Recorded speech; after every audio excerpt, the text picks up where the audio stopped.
ನಮಸ್ಕಾರ ಸ್ನೇಹಿತರೆ, ನ್ಯೂಸ್ ಶೋಗೆ ಸ್ವಾಗತ. ನಾನು ಶಿವರಾಜ್ ಬಾಣಂಕಿ. 6ಕ್ಕೆ ಏರ್ತಾ ಇಲ್ಲ, 3ಕ್ಕೆ ಇಳಿತಾ ಇಲ್ಲ. ಬಿಜೆಪಿಯಲ್ಲಿ ಬಣ ಬಡಿದಾಟ ಕಮ್ಮಿ ಆಗ್ತಾ ಇಲ್ಲ. ಒಂದು ಪಕ್ಷದಲ್ಲಿದ್ದರೂ ಅವ್ರ ವಿರುದ್ಧ ಇವ್ರ ವಿರುದ್ಧ ಅವರು ಬಾಯಿಗೆ ಬಂದ ಹಾಗೆ ಬೈದಾಡಿಕೊಳ್ತಾ ಇದ್ದಾರೆ. ಯತ್ನಾಳ್ ಬಣ ಮತ್ತು ವಿಜೇಂದ್ರ ಬಣದ ತಿಕ್ಕಾಟ ಈಗ ದೆಹಲಿ ಅಂಗಳಕ್ಕೆ ಹೋಗಿದ್ದು, ಯತ್ನಾಳ್ ಭವಿಷ್ಯದ ಬಗ್ಗೆ ಸಾಕಷ್ಟು ಚರ್ಚೆ ಆಗ್ತಾ ಇದೆ. ಹಾಗೆ ವಿಜೇಂದ್ರ ರಾಜ್ಯಾಧ್ಯಕ್ಷರ ಕುರ್ಚಿಯಿಂದ ಕೆಳಗೆ ಇಳಿತಾರ ಅಂತ ಕೂಡ ಟಾಕ್ ಶುರುವಾಗಿದೆ. ಹಾಗಿದ್ರೆ ಎಲ್ಲಿಗೆ ಬಂತು ಬಿಜೆಪಿಯ ಬಣ ಬಡಿದಾಟ ಅನ್ನೋದರ ಜೊತೆ ಸಾಕಷ್ಟು ಸುದ್ದಿಗಳನ್ನು ನೋಡೋಣ. ನೀವು ಸುದ್ದಿಯಾನದ ಸಬ್ಸ್ಕ್ರೈಬರ್ ಆಗೋದನ್ನ ಮರಿಬೇಡಿ. ಕರ್ನಾಟಕ ಬಿಜೆಪಿ ನಾನೊಂದು ತೀರ ನೀನೊಂದು ತೀರ ಎನ್ನುವಂತಾಗಿದೆ.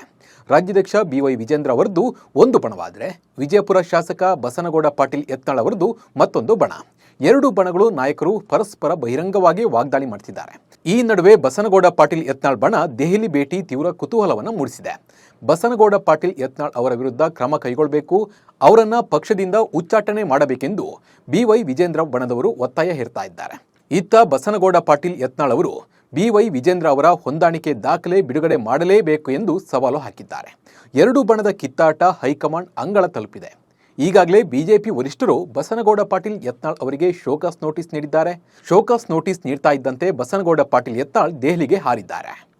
ಯತ್ನಾಳ್ಗೆ ಫೇಕ್ ನೋಟಿಸ್ ಕೊಟ್ರ? ಡೆಲ್ಲಿಯಲ್ಲಿ ಮಾತನಾಡಿದ ಯತ್ನಾಳ್, ನೋಟಿಸ್ ಬಂದ ಕೂಡಲೇ ಒಂದೇ ನಿಮಿಷದಲ್ಲಿ ಉತ್ತರ ಕೊಡ್ತೇನೆ, ಈಗಾಗಲೇ ಉತ್ತರವನ್ನು ಸಿದ್ಧಪಡಿಸಿದ್ದೇನೆ, ಆದರೆ ಅಧಿಕೃತವಾಗಿ ಕೇಂದ್ರ ಸಮಿತಿಯಿಂದ ನೋಟಿಸ್ ಬಂದಿಲ್ಲ. BY ವಿಜೇಂದ್ರ ಅವರು ನೋಟಿಸ್ ಕಳಿಸಿರುವ ಸಾಧ್ಯತೆ ಇದೆ, ಹೀಗಾಗಿ ಉತ್ತರಿಸಲಿಲ್ಲ. ಇಮೇಲ್ ಅಥವಾ ರಿಜಿಸ್ಟರ್ ಪೋಸ್ಟ್ ಮೂಲಕ ನೋಟಿಸ್ ಬರಬೇಕು. ಪಕ್ಷದಿಂದ ಅಧಿಕೃತವಾಗಿ ನೋಟಿಸ್ ಬಂದ ಮೇಲೆ ಉತ್ತರಿಸ್ತೇನೆ ಅಂತ ಹೇಳಿದ್ದಾರೆ. ಕೇಂದ್ರ ಮಟ್ಟದಲ್ಲಿ ಬೆಂಬಲ ಗಳಿಸ್ತಾರ ಯತ್ನಾಳ್? ಈಗಾಗಲೇ ಯತ್ನಾಳ್ ತಂಡ 10ರ ಗಡಿ ದಾಟಿದೆ. ರಮೇಶ್ ಜಾರಕಿಹೊಳಿ, ಅರವಿಂದ್ ಲಿಂಬಾವಳಿ, ಪ್ರತಾಪ್ ಸಿಂಹ, ಕುಮಾರ್ ಬಂಗಾರಪ್ಪ ಸೇರಿದಂತೆ ಹಲವರು ಸೇರಿಕೊಂಡಿದ್ದಾರೆ. ಇನ್ನು ಕೇಂದ್ರದ ನಾಯಕರ ಬೆಂಬಲವನ್ನ ಪಡೆದುಕೊಳ್ಳಲು ಈ ತಂಡ ಪ್ರಯತ್ನ ನಡೆಸ್ತಾ ಇದೆ. ಒಂದು ವೇಳೆ ಕೇಂದ್ರದ ತಂಡ ಬೆನ್ನಿಗೆ ನಿಂತಲ್ಲಿ ಯಾವುದೇ ಕ್ರಮ ಆಗುವ ಸಾಧ್ಯತೆ ಕಡಿಮೆ ಎನ್ನಲಾಗ್ತಾ ಇದೆ. ಹೈಕಮಾಂಡ್ ಕ್ರಮ ಕೈಗೊಂಡರೆ ಏನಾಗುತ್ತೆ? ಯತ್ನಾಳ್ ಬಿಜೆಪಿಯ ಪ್ರಭಾವಿ ನಾಯಕ, ಮಾಜಿ ಕೇಂದ್ರ ಸಚಿವರೂ ಆಗಿದ್ದವರು. ಅವರ ವಿರುದ್ಧ ಕ್ರಮ ಕೈಗೊಳ್ಳುವ ಮುನ್ನ ಸಾಕಷ್ಟು ಚರ್ಚೆ ನಡೆಯಲಿದೆ.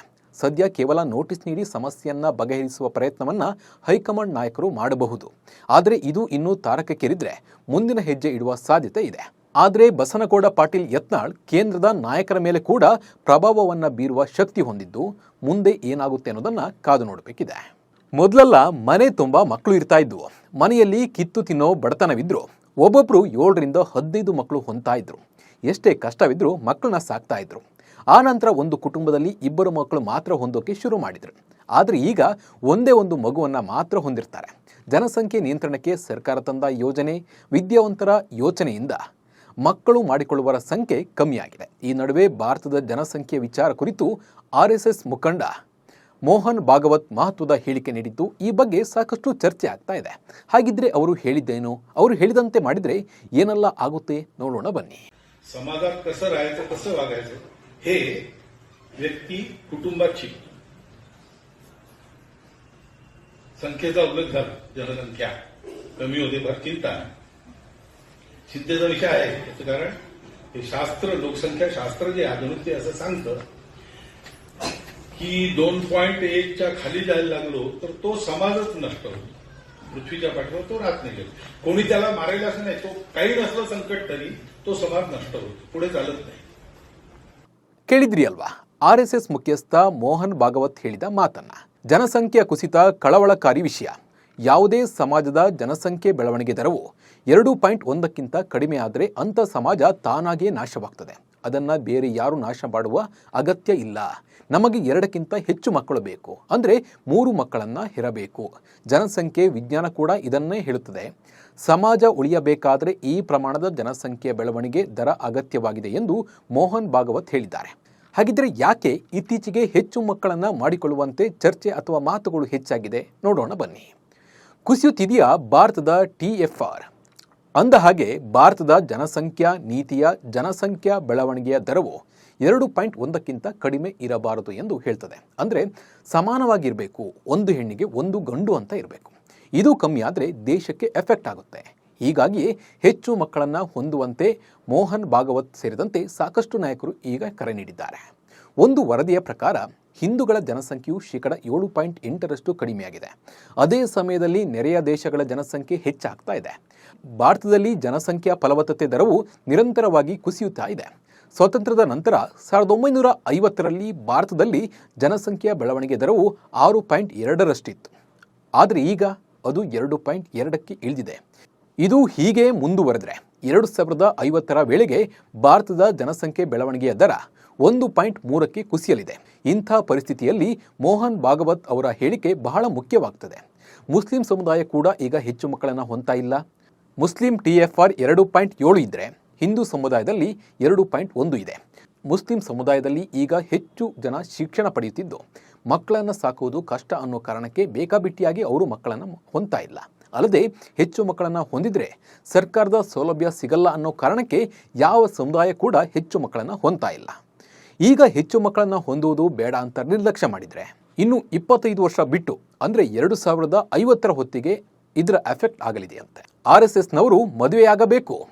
ಇನ್ನು ಭಾಗವತ್ ಅವರ ಹೇಳಿಕೆಗೆ ಪ್ರತಿಕ್ರಿಯಿಸಿದ ಅಸಾವುದ್ದೀನ್ ಓವೈಸಿ, ಮುಸ್ಲಿಂ ಮಹಿಳೆಯರು ಹೆಚ್ಚು ಮಕ್ಕಳನ್ನು ಪಡಿತಾರೆ ಎಂದು ಪ್ರಧಾನಿ ಮೋದಿ ಈ ಹಿಂದೆ ಹೇಳಿದ್ರು. ಅಲ್ಲದೆ ಕಾಂಗ್ರೆಸ್ ಅಧಿಕಾರಕ್ಕೆ ಬಂದರೆ ನಮ್ಮ ತಾಯಂದಿರ ಮತ್ತು ಹೆಣ್ಣು ಮಕ್ಕಳ ಮಂಗಳಸೂತ್ರ ಸೇರಿದಂತೆ ಜನರ ಚಿನ್ನವನ್ನು ಕಸಿದುಕೊಂಡು ಮುಸ್ಲಿಮರಿಗೆ ಹಂಚುತ್ತಾರೆ ಎಂದು ಹೇಳಿದರು. ಆದರೆ ಈಗ ಹೆಚ್ಚು ಮಕ್ಕಳನ್ನು ಹುಟ್ಟುಹಾಕಿ ಎನ್ನುತ್ತಾರೆ ಭಾಗವತ್.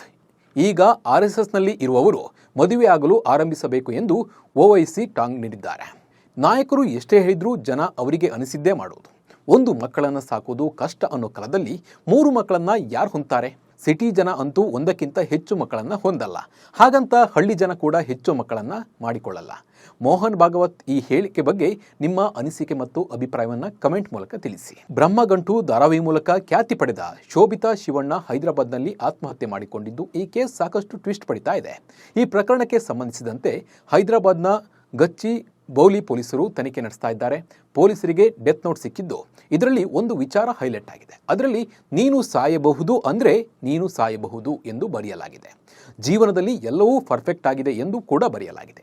ಇದರ ಅರ್ಥಕ್ಕಾಗಿ ಪೊಲೀಸರು ತನಿಖೆ ನಡೆಸ್ತಾ ಇದ್ದಾರೆ. ನೆರೆಹೊರೆಯವರ ಹೇಳಿಕೆಯನ್ನು ಕೂಡ ಪೊಲೀಸರು ದಾಖಲಿಸಿಕೊಂಡಿದ್ದಾರೆ. ಫೆಂಗಲ್ ಚಂಡಮಾರುತದಿಂದ ತಮಿಳುನಾಡು ತತ್ತರಿಸಿ ಹೋಗಿದ್ದು ಕೃಷ್ಣಗಿರಿ ಮತ್ತು ಧರ್ಮಪುರಿ ಜಿಲ್ಲೆಗಳಲ್ಲಿ ದಾಖಲೆ ಪ್ರಮಾಣದ ಮಳೆಯಾಗಿದೆ. ಕೃಷ್ಣಗಿರಿಯಲ್ಲಿ 503 ಮಿಲಿಮೀಟರ್ ಮಳೆಯಾಗಿದೆ. ಇಲ್ಲಿ ಸಾಲಾಗಿ ನಿಲ್ಲಿಸಿದ ಬಸ್ಗಳು ಮಳೆಯಲ್ಲಿ ಕೊಚ್ಚಿ ಹೋಗಿರುವ ವಿಡಿಯೋ ಸಖತ್ ವೈರಲ್ ಆಗ್ತಾ ಇದೆ.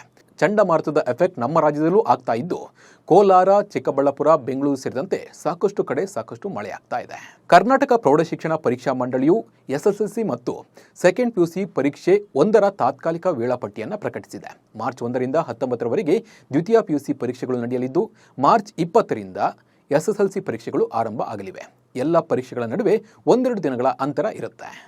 ಮುಖ್ಯಮಂತ್ರಿ ಸಿದ್ದರಾಮಯ್ಯ ತುಮಕೂರಿನ ಹೊರವಲಯದ ಸೂರೇಕುಂಟೆ ಬಳಿಯ ಗೊಲ್ಲಹಳ್ಳಿಯಲ್ಲಿ 150 ಕೋಟಿ ವೆಚ್ಚದ ಅಂತಾರಾಷ್ಟ್ರೀಯ ಕ್ರಿಕೆಟ್ ಸ್ಟೇಡಿಯಂಗೆ ಶಂಕುಸ್ಥಾಪನೆ ನೆರವೇರಿಸಿದರು.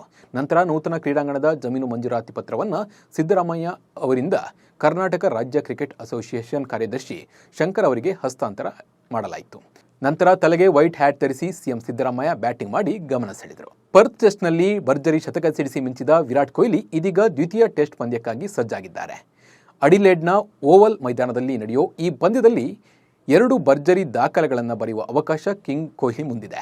ದ್ವಿತೀಯ ಟೆಸ್ಟ್ ಪಂದ್ಯದಲ್ಲಿ ವಿರಾಟ್ ಕೊಹ್ಲಿ 102 ರನ್ ಬಾರಿಸಿದರೆ ಅಡಿಲೇಡ್ ಓವಲ್ ಮೈದಾನದಲ್ಲಿ ಅತ್ಯಧಿಕ ರನ್ ಕಲೆ ಹಾಕಿದ ವಿದೇಶಿ ಬ್ಯಾಟರ್ ಎಂಬ ದಾಖಲೆ ಅವರ ಪಾಲಿಗೆ ಬರಲಿದೆ. ಹಾಗೆ ಆಸ್ಟ್ರೇಲಿಯಾದ ಒಂದೇ ಮೈದಾನದಲ್ಲಿ ಅತ್ಯಧಿಕ ಟೆಸ್ಟ್ ಶತಕ ಸಿಡಿಸಿದ ವಿದೇಶಿ ಬ್ಯಾಟರ್ ಎನಿಸಿಕೊಳ್ಳಲು ವಿರಾಟ್ ಕೊಹ್ಲಿಗೆ 1 ಶತಕದ ಅಗತ್ಯವಿದೆ. ಇವಿಷ್ಟು ಇವತ್ತಿನ ನ್ಯೂಸ್ ಶೋ ಸುದ್ದಿಗಳು. ನಮಸ್ಕಾರ.